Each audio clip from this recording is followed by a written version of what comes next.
Welcome to this week's Techniques in 2 Minutes video. This week we're going to talk about the concept of scene versus summary, what that means, what the difference is, and a little bit about when to do one versus the other.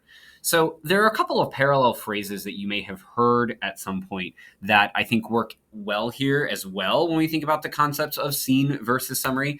The first of those is narrative versus exposition. So when we're in a narrative, when we're talking about a scene, we're talking about the things that unfold on the page before us, whereas exposition is that more condensed summation of things. Another phrase that almost everybody's heard, it's like creative writing 101, is showing versus telling. And sometimes the advice is show, don't tell.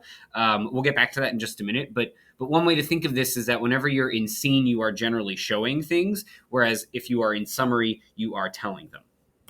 So what's the difference? So a scene is when we are embedded in a very specific moment or event using sensory details, actions, and what I call direct thoughts. Whereas a summary captures moments indirectly and quickly. That's why it's called summary. When you think about summarizing something, you're not giving us all of the specific details, you're giving us the bigger picture. But in writing, these are often filtered through the judgment and perspective of a narrator or another character. So one thing to keep in mind is, at least in my perspective, a good story, and I am using story to mean any form of creative writing, so poetry, fiction, nonfiction, drama, can be told using only scene, but you can't really successfully write something that utilizes only summary. This doesn't mean that you will never summarize or that you shouldn't ever summarize. I actually don't like the advice of show, don't tell, because that implies that you can never use exposition or telling well, and I just think that's not the case. But what writers have to do is we have to make choices. So we have to decide where a narrative needs to slow down and show readers things versus speed up and deliver information quickly.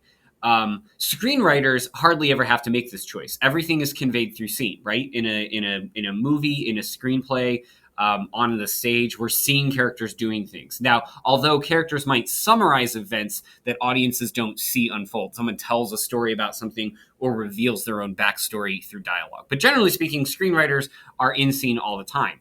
Prose writers, fiction and nonfiction writers, have to really decide what it is that needs to be deliberately conveyed through action description, speech, and such. What is it that needs to have that focus and precision? What do we need to see appear on the page? And poets, you still have something to do here too, because poets choose what narrative details are required to create a sense of specificity and intensity in telling the stories of their poems, because every poem is telling a story.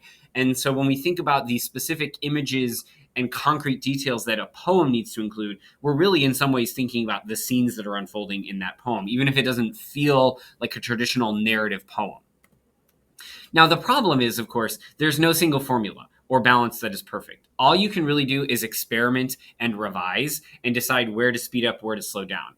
But the thing I will say is that the more frequently you're utilizing scene, the more vivid, individualized, complex, and imaginative your work will be. So I always advise people to stay in scene as much as possible in early drafting, and then find out what can be summarized when you get feedback from your readers.